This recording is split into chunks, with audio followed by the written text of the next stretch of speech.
And here we go. This is East Meets West. You know him as the host of the podcast, Talking Politics and Religion Without Killing Each Other. And the second most important man from Freehold, New Jersey, Mr. Corey Nathan. And he is the 7-time Emmy-winning broadcast journalist, born and raised in beautiful Los Angeles, Rick Garcia. Rick, how you doing, man? You know, I'm okay, Corey. I'm playing hurt today. Going to play hurt, though. A little bit of a sinus infection going on. In fact, I feel like I was slammed into the boards by the men's U.S. hockey team, or the women's team for that matter. I mean, the head is pounding, right? Oh, man. So no IL for you, or DL, no IL or whatever for me. The hell it's called these days. Hey, you got to play hurt sometimes. Got to play hurt. That's how it is. Olympics are over. I'm going to, in the interest of full disclosure, I watched very little of the Olympics, which is not how it used to be for me, right? As a kid growing up, you had 3 networks and you got the Olympics all the time on whoever was carrying it. And now every time I turned on the TV, whether I was in a sports bar, whether I was at home, it was curling. Every single time. That was the first bullet point on my notes. Curling. I couldn't get enough of curling. That's all. Now, you couldn't get enough. It should not be in the Olympics. I'm going to go out on a limb here because it's a game. It'd be like putting checkers on the Olympics. What would be wrong with that? Well, they're games, right? They're hobbies. They're not sports. It is. When's the last time somebody pulled a hamstring in curling? Curling is both the most annoying and addictive sport in all. I discovered my life's purpose. I want to grow up to be a curler. Admittedly, you say annoying and addictive. That's a really good way to describe it. It really is annoying, and then you can't stop watching it, right? Oh, yeah. And I don't even know the rules. And most of the time when I'm watching, we were talking or, there was noise and wherever we were watching it, so you didn't hear it. Other than that, though, I did manage to get a little bit. You missed the highlight. You missed the headline here on the current. Yeah. There was almost a bench clearing brawl. Go figure. Did you see that the Canadian? I didn't see it happen, but I read about it after the fact. Oh man, yeah, no, it was. I was going to say exciting, but I don't think exciting and curling belong in the same sentence. They do not go together. I agree with you on that one. And again, the days of when I grew up and you watched every single event. I think I watched maybe a total of, like, intently. I think I probably watched maybe 30 minutes to an hour of the Olympics, and that was all hockey, both the men and the women's. You know what's interesting is I've never been into the main sports, figure skating, skiing in particular, but I did watch how do you pronounce her name? Alyssa Liu? I think it's Liu. Yeah, Alyssa Liu. I watched her performance, and I was really taken by that because it wasn't just the athletic jumps, it wasn't just sort of the typical movements. There was a certain flair and expression that she brought to her performance that I was really I was really taken by. So she's colorful, and to me, and she's the one with the hair, right? The striped hair and everything. Alyssa, here's the thing about her: she's 20, right? She wins a gold medal. She took off skating for 2 years, just walked away for 2 years, which. I get it, man. I've done stories on these Olympic skaters and the gymnasts to some degree are the same. They work morning, noon, and night. These are young kids that have no lives. They get up at 4 in the morning, 3 in the morning. They go to the rink, then they go to class or school if they're still enrolled in school, and then they go back to the rink afterwards. I mean, it's a full-time job for these kids. They have no social lives. And so many of them have kind of, lost their way, partly due to burnout, partly because of, having stage moms and dads that just drive you crazy. So she stepped away, which I think says something. It says something, but that it could also be good in a way, because then instead of just being an automaton, as just being a robot, she's bringing a little bit of life experience back to her art form, back to her sport. Which I think it really, in the performance that I watched, you could see more personality, more influence that she brought, and she was certainly accomplished, just athletically. Her jumps and different feats that she performed were incredible and done with such ease. But I think some of the expressiveness that she shared probably came from stepping away for a few years and getting some other influences. Yeah, could be. I think she went to an art school in and around that time too. So Okay. she's sounds like she's a creative. You could tell that by by her appearance. Yeah. So she was one of the characters that came out of the Olympics that was a joy to see. Then there's Jackie Hughes, Jack Hughes, the toothless wonder for the men's hockey team. Don't you love that guy? He is Oh something man, too. it was great. I'm a big hockey fan. I'm hoping that Yeah, we get to talk a little bit more hockey never, here as the Stanley never. Cup But go playoffs. ahead. Yeah, no, we won't. But no, the first men's championship in 46 years. But the real story that got buried is the women's championship. They Oh are yeah, I don't they think it are got a buried. dominant team Yes. in their sport, and Yeah. that's the one. That's the one I had an easier time rooting for. Just from the sports standpoint, could have been prouder of these two teams. But here's where I'm going to get a little controversial. Okay. The Russians weren't there. Oh, that's The right. Russians weren't there. Is this less of a gold medal because the Russians didn't compete against the Americans? I just watched the documentary on the 1980 team, and that Russian team, objectively speaking, was the greatest hockey team ever assembled. That's why that win was so historic. I don't think you could say the same about a Russian Olympic team that they would assemble today. Um, I mean, some of the greatest. There are some great Russian players, but Ovechkin, for example, is far from his prime. I don't know off the top of my head who else would be on that team, but yeah, it does take away from it a little bit, but it's not the greatest team ever assembled. It wouldn't be the equivalent of 1980. Really? Okay. Look, great win either way for both the men and the women's hockey teams. That was one that I had a great deal of interest in checking out. I'll be honest with you, didn't follow them in the early rounds. I would read about them, and it wasn't until we got to the semis where I was like, okay, time to tune in. So So So congratulations. the other Yes. thing too about the U.S. Uh-huh. men winning is that Yep. the coach didn't get a medal because that's just not how it's done in the Olympics. But Coach Hmm. Mike Sullivan, who is also the head coach of the New York Rangers, which The New so York I don't Rangers. know. By the way, why doesn't he get a medal? I don't. Well, are I'm you not sure sure. It about just that? hasn't been done that way. It's not like, somebody wins the gold in skiing and their coach gets a medal too. Yeah. They don't stand on the podium. So I Okay. just think it's kind of Okay. a I get standard that. thing for the Olympics. But I do like the That's fact. So interesting. at the Those end of the day, I those are kind of, individual sports, though. Yeah.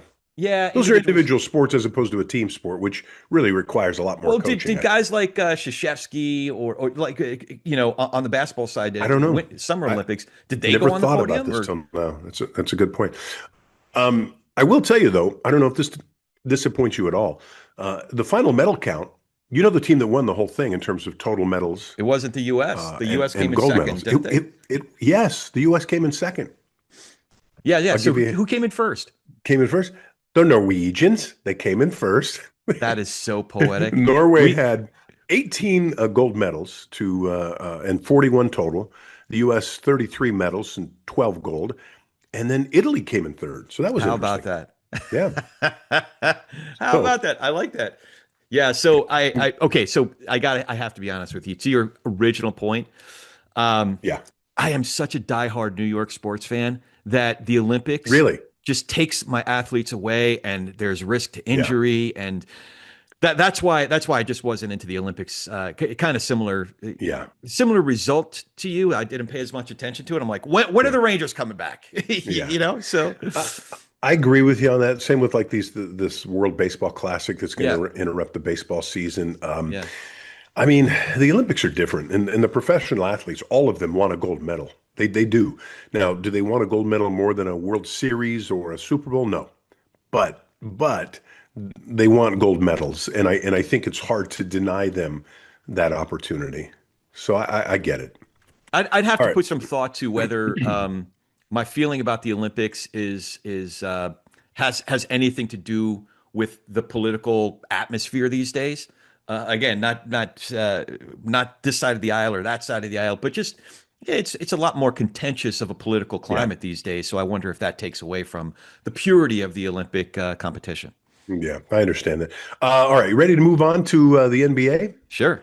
Second half of the season, getting ready to get rolling.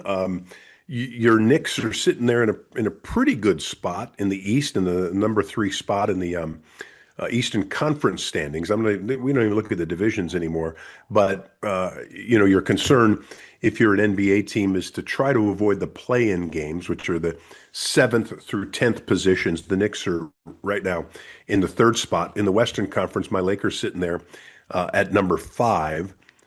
So they're dangerously close to winding up with a play-in game. I'm going to go on the record as saying the Knicks are in a much better place than the Lakers are. What do you think? Oh, I think that's fair to say, but time will tell. So Yeah. just looking at each conference first, I am not fully bought in on the Pistons. I think that Okay. the Celtics don't go to sleep on the Celtics No, do not. No, because they're in the number two spot. Yeah. especially Go if ahead. Jason Tatum comes back and Right. and he's able to get some of the rust off before I mean, he Yeah. could come in for the first round of playoffs and still, play 4 or 5 of those games, depending on Yep. how long it goes, and be really competition playoff ready by Yeah. the second round. But word is that he's coming back sometime in early to mid March, so that's where Mhm. I think the Celtics are the team that I'm most concerned as a Knicks fan. I'm most Team to beat in concerned the about. East. Okay, that Yeah. makes sense. I But think there, Cleveland's still a but little scary I'm too. not buying some of those other teams. I'm not buying the Sixers. I'm not necessarily buying the Raptors, Yeah. but the West is shaping up Well, to be really interesting. I How think are you it's feeling about the Lakers? I think it's going to be a repeat on the West. First of all, I want to say don't count out Cleveland in the East, though. I still think there might be something there in the East. On the West, it's hard to see anybody as good as Oklahoma. And guess who's growing up and fast? San Antonio. I mean, they are Yeah, playing some good basketball. As far as the Lakers go, they played some of the better teams in their conference and got hammered. They got hammered by Oklahoma City. They got hammered by San Antonio. And then when they played one of the better teams in the East, Boston, they got their butts kicked by Boston as they got well. beat up. I I, don't know how that happens when you've got Luka Doncic, you got Austin Reeves, LeBron James on the same team. I'll go back to the coaching aspect of it. I don't know if JJ Redick's the guy. And we're going mm, to see what happens with the Lakers when the complete Dodgers turnover occurs. They just, by the way, interesting aside, the Dodgers just basically the head of operations now is going to be Lon Rosen. Lon Rosen is an interesting story. I've known Lon for a long time. He was an intern for the Buss family with the Lakers way back in the day, when right around the Showtime era. As he grew up within the Buss organization, he then became Magic Johnson's agent. mm. After he became Magic Johnson's agent and Magic retired, he helped Magic with some of his business opportunities, and Magic has been so successful in his outside endeavors. Uh, then became part of the Dodgers organization when Magic bought a piece of the Dodgers. And so now they're putting Lon, which basketball was what he cut his teeth on, back in charge over there with the Lakers, or at least having a great deal of input. And once they figure out what they're going to do over there, one thing they're doing is they're raising ticket prices, which is not sitting well with fans because they're already an expensive ticket. Um, I think once the Dodgers are fully in, the Dodgers brass on the Lakers, I think we'll see a turnaround. I just don't think it's going to be this season, though. So, real quick, I do want to address something about the West overall, Yeah, and I just think the bottom line is it's OKC until it's not. I yeah, do agree with you about San Antonio, but they're mostly young. It's Wembanyama and who else? Obviously, well right. coached team. Yeah. But I am not completely bearish on the Lakers. Now, I do have concerns. One is that if you watched LeBron in that 10-year stretch when he went to the finals, I think 9 out of 10 years, um, that was a LeBron that was grind. He was the best player in the world, but he was also grinding from buzzer to Hmm. buzzer. He did Yeah. not take a second off, let alone a minute or several minutes. And you just see him. He has these moments where he's Hmm. still LeBron, but it's not buzzer Right. to buzzer LeBron. No. And the Well, other thing but too, nobody expects that though, Corey, right? Nobody expects him to be that.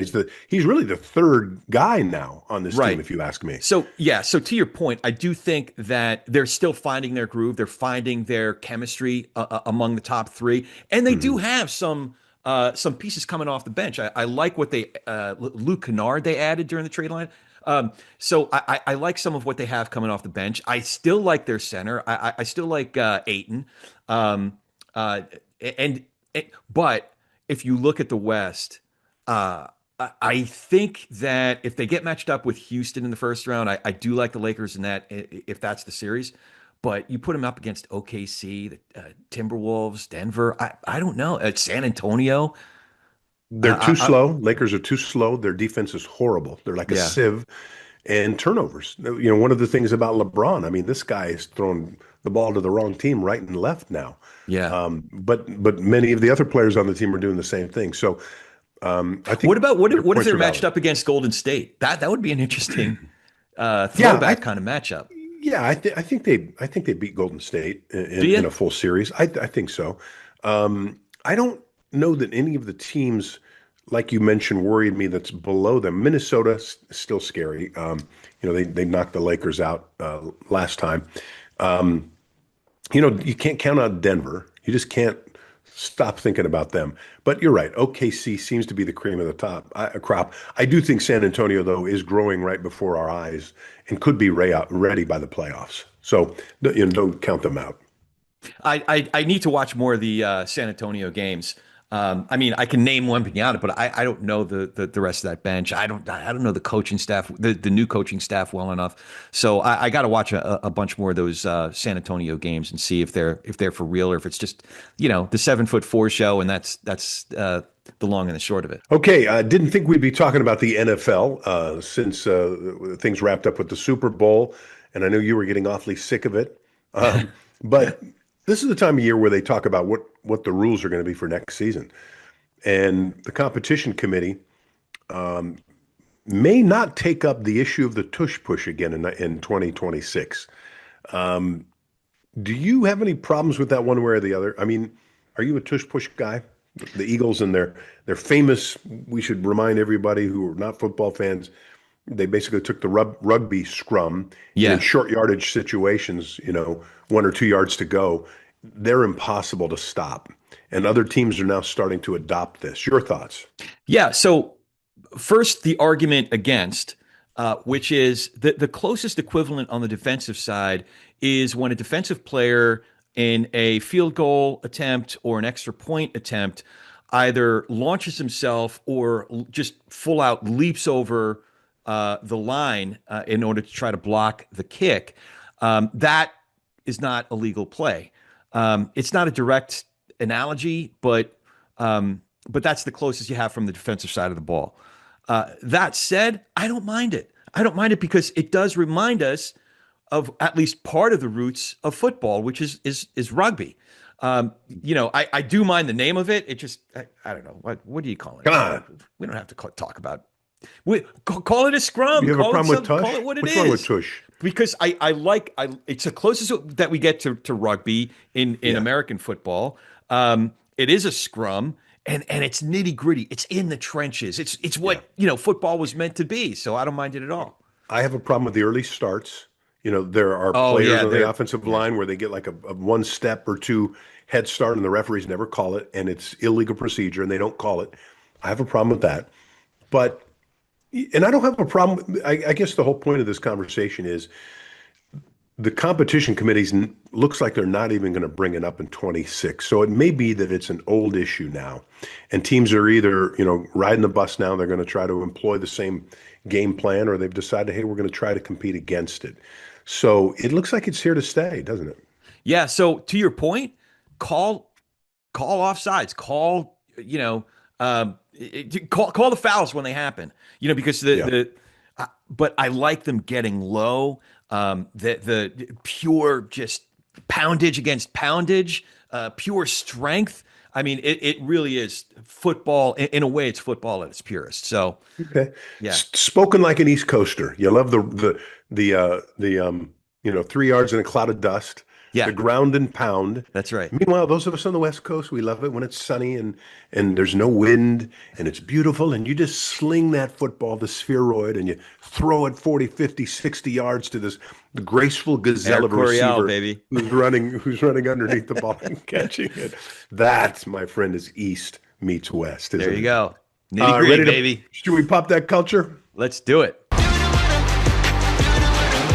Pop that culture. Okay, look, there's a story in here you weren't sure about, but I don't, and I'm a little disappointed. Valentine's Day came and went. You didn't get me anything. I thought at the very least you could get me one of those McDonald's promotions where they were serving caviar.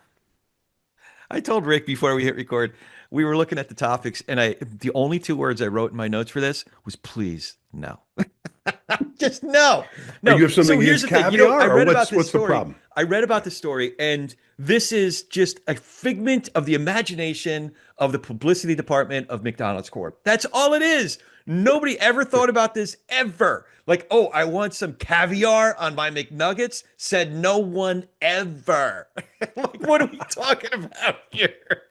All right, so you want to set up the context, okay? Just so folks are read in to this incredible cultural event of our time. Well, just that the restaurant had this brilliant idea to give away free caviar for Valentine's Day for your nuggets, so you could just throw these on Valentine's Day on your wonderful nuggets, right? What am I missing? I mean, listen. I'm a guy that I grew up in the '80s, and I just was not into Duran. So maybe I'm missing pop culture. Like, You can't even pronounce it. That's clearly you're not into Duran. They're Duran. yeah. So I don't know. Maybe I wasn't into Michael Jackson when the Thriller first came out. Sometimes could I say just his really name. missed the ball when it came to popular pop culture. So I get you. So this is a bridge too far for this is a bridge Corey too far. Nathan. Yeah, I get you. I don't blame you. I don't blame you for being disappointed on that one. What you wanted to talk about is boxing. I know you're a Yeah. pugilist at heart, but I got to be honest with you. Talk about promotions. Yeah. I find these old men stepping into the ring gimmicky as well. And Floyd Mayweather is announcing he'd like to come out of retirement and talking about fighting somebody he fought already anyway. Like, do I want to see two old men, Manny Pacquiao, Floyd Mayweather, get in the ring again? Pacquiao 47, Mayweather 48. Do I want to see this? So I will say that not all 40-something-year-olds are equal. So if you remember, Okay, the recently sure. deceased George Foreman had a pretty good run in his 40s. That's not the same Yeah. as what we saw Mike Tyson, well into his 50s. What was it, about a year ago that he fought Jake Paul? So that's not the same thing. Also, in these two particular fighters, so it should be mentioned that Mayweather is going to do a tune-up against Tyson.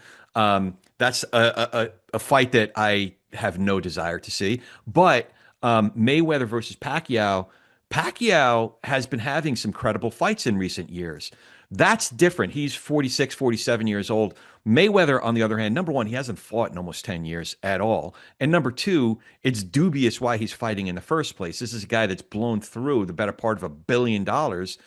So, even though he's arguably one of the best fighters in the history of the sport, you're out of the game for 10 years. I don't care who you are. If you don't get your reps in for 10 years, first of all, because your body does not respond the same way that it does at 50 than when it was at 25, let alone 35.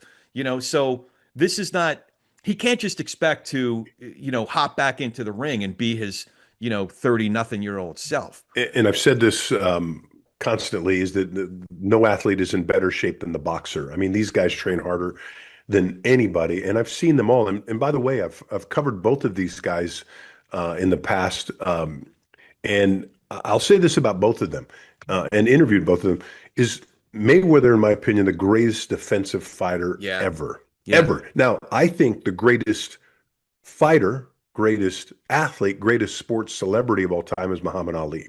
Yeah. But he got hit. He did. He got hit, He and he got his jaw broken. Mayweather's specialty was defense, and he retired undefeated. You just couldn't touch him. You couldn't get to him the way he feigned and leaned against the ropes and put his gloves in front of him so that you just couldn't get to him. Pacquiao, on the other hand, is a guy who is one of the pound per pound, one of the fastest throws one of the fastest punches I've ever seen. Incredible. Now that was those guys in their mid-20s, right? And late 20s. No, it's not the same anymore. And by the way, I didn't mind seeing Jake Paul get his butt kicked. That's right. Because I think he had it coming, and those were exhibitions and promotions and gimmicks. These are real fighters. These are real fighters who were great during their career. And I've said it to you before. Muhammad Ali stayed in the ring too long. Sugar Ray Leonard stayed in the ring too long. They just can't help it. They cannot help but go out on top. You know, some athletes in other sports are the same way. You know, look at Aaron Rodgers. He just can't bring himself to walk away yet. Maybe he will this offseason. These guys got to know when to stop. And these two guys aren't doing it. And again, will it be a real fight even? Yeah, that's what I worry about too. The integrity of it. So Mayweather is technically undefeated, but you know who the only undefeated is? Father Time. Father Time is undefeated. Never loses. Father Time never loses. No question about that. Yeah. But admittedly, I think we'll both wind up watching it, won't we? Probably. So what were they like? You interviewed both Pacquiao and Mayweather. Yeah, listen. Both my interviews with both of them were terrific. Floyd, you know, we know he's had his issues out of the ring and has been incredible inside the ring. It was a terrific interview.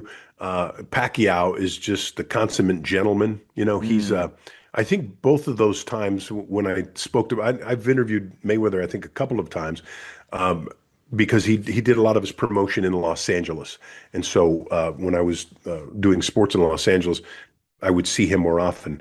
Pacquiao, I didn't see as often. But both of them, in the case of a couple of those interviews where they're getting ready to fight De La Hoya, Pacquiao, you know, I think won that fight easily. I thought the Mayweather De La Hoya fight was very competitive, but again, it's just so hard to get to Mayweather. So both guys, when they had a microphone in front of them, were good guys. Never had any bad feeling coming away from those interviews about either one of those two guys. That's good. I just wish they would hang it up. But you know what? If they fight and it's not expensive, I'll probably watch it. Well, Netflix now is making it available. I wonder if they're going to do it. Well, if you have Netflix, yeah. So before we go, yes. So you didn't ask about my hat. Tell me about your hat, Corey. I've had this hat on before, but you probably don't remember. You sound like my wife. Huh? I know. And I know you. And what do you wear? You like what I'm wearing?